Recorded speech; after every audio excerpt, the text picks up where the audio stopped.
కాబట్టి ఇప్పుడు ఆయన అన్నాడు, అమ్మ నీకు నమస్కరించాను, నువ్వు నాకు ఆశీర్వచనం చేశావు, నేను వెళ్ళి అమృతాన్ని తీసుకుని వస్తాను. కానీ తల్లి నాకు చాలా ఆకలిగా ఉంది. ఆకలితో ఉన్నవాడికి దృష్టి ఏమి నిలబడుతుంది? పైగా దేవతలతో యుద్ధం చేసేటప్పుడు ఒంటికి ఉండవలసింది బలం. బలం ఉండాలి, మనసుకి జవం ఉండాలి. ఈ రెండూ నిలబడాలి అంటే నీరసం రాకుండా ఉండాలి. నీరసం రాకుండా ఉండాలి అంటే కడుపు నిండా తిని ఉండాలి. నువ్వు అమ్మవి కదూ, అందుకని అన్నం గురించి అడిగితే నిన్ను అడగాలి. అమ్మ నా కడుపు నిండా తినాలనుంది అంటే ఇన్నాళ్ళు ఆయన అలా తిన్నాడా అన్నది అనుమానాస్పదం.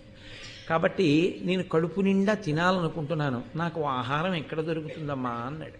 అంటే ఆవిడంది ధర్మము అన్న మాటని ఎలా పట్టుకుని ఉంటారో చూడండి భారతంలో. ఫలానా చోట ఫలానాది ఉంది తినేసేయి అని సంతోషంలో నా కొడుకు అమృతం తెచ్చేస్తాడు, నాకు దాస్యం పోతుంది కదా అని ఏది పడితే అది చెప్పి దాన్ని నువ్వు తినేసేయి అని ఆవిడ బోధ చేయలేదు. ఆవిడ పరమ ధార్మికమైనటువంటి మాట ఒకటి చెప్పింది. సముద్రంలో బోయలు ఉన్నారు, వారు నిషాదులు. వారు ధర్మమును తప్పి ఉగ్రమైనటువంటి స్థితిలో ఉన్నారు.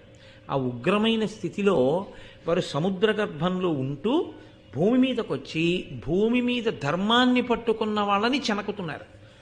కాబట్టి నీవు సముద్ర గర్భంలో ఉన్నటువంటి ఆ నిషాదుల యొక్క సంఖ్య అపరిమితం, ఇంత అంత అని చెప్పడానికి వీల్లేదు, అంతమంది ఉన్నారు.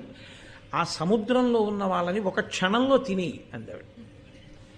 అంటే ఎంతసేపట్లో తింటాడో అంతమందిని, లెక్కలేనంతమంది నిషాదుల్ని ఆయన ఎంతసేపట్లో తినగలడో ఆవిడికి తెలుసు.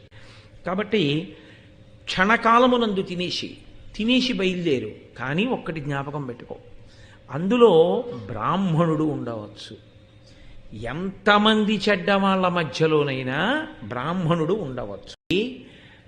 ఇప్పుడు ఆవిడంది అందులో ఎక్కడో ఒక బ్రాహ్మణుడు ఉండవచ్చు. నువ్వు బ్రాహ్మణుణ్ణి కూడా మింగేశావని ఏమిటో తెలుసా గుర్తు. కాబట్టి లోపల ఉన్నటువంటి సూది గుచ్చుకున్నట్లు బ్రాహ్మణుణ్ణి మింగావని గుర్తేమిటంటే కంఠం వరకు వెళ్ళి కంఠాన్ని దాటి లోపలికి వెళ్ళడు. నిప్పు కణిక కంఠంలో పెట్టుకున్నట్టు మండుతాడు కక్కి బయటికి, తప్ప ఆయన్ని మింగకు. ఇందు